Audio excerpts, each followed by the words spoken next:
11 सितंबर 2001 New York के लिए बेहतरीन सुनहरा सवेरा था, लेकिन किसे पता था कि कुछ घंटों में यहां तबाही का वह मंजर होने वाला है जो दशकों तक याद रखा जाएगा।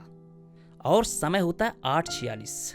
न्यूयॉर्क के वर्ल्ड ट्रेड सेंटर पर ट्विंस बिल्डिंग, जो कि 110 मंजिला थी, वहां पर अचानक फ्लाइट 11 उत्तरी टावर पर जाकर क्रैश हो जाता है, जिससे वहां पर अफरा तफरी मच जाती है। लोग सोचते हैं शायद पायलट को दिल का दौरा पड़ा और विमान क्रैश हो गया, लेकिन उसके 17 मिनट बाद विमान संख्या 175 उसके दक्षिणी टावर से टकराता है और यह क्रैश उतना ही भयावह था जो उत्तरी टावर के साथ हुआ था।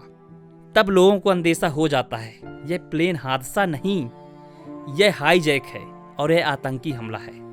वर्ल्ड ट्रेड सेंटर के उन ट्विंस बिल्डिंग पर इतना जोर का धमाका था कि वह दोनों 110 मंजिला इमारत 2 घंटे के अंदर ही ढह जाते हैं। उस समय पर mister president George W Bush बच्चों को स्कूल में संबोधित कर रहे थे और उन्हें बताया जाता है कि आतंकवादियों द्वारा प्लेन हाईजैक कर लिया गया है। लेकिन जॉर्ज डब्ल्यू बुश जब तक बच्चों का संबोधन खत्म नहीं कर लेते तब तक वहां से नहीं निकलते। और यहां पर अब समय होते हैं 10:03 और रक्षा मंत्रालय पेंटागन में भी एक हवाई हमला हो जाता है। और उसके बाद जो अब चौथा विमान था, उसको भी आतंकवादियों का प्लान था किसी बड़े जगह पर क्रैश कराने की, शायद व्हाइट हाउस या और भी कोई स्मारक बिल्डिंग। लेकिन जो विमान में यात्री थे उनका हाथापाई उन हाईजैकरों से होने लगता है और विमान खेत में क्रैश कर जाता है। इस तरह से चौथा त्रासदी होने से बच जाता है, लेकिन इस त्रासदी में लगभग 3000 लोगों की जान जाती है, जिसमें से 70 अलग अलग देशों के थे और ज़्यादातर लोग अमेरिकी नागरिक ही थे। 343 दंकल कर्मचारी भी मारे जाते हैं और 60 पुलिस वाले और 19 हाईजैकर भी मारे जाते हैं।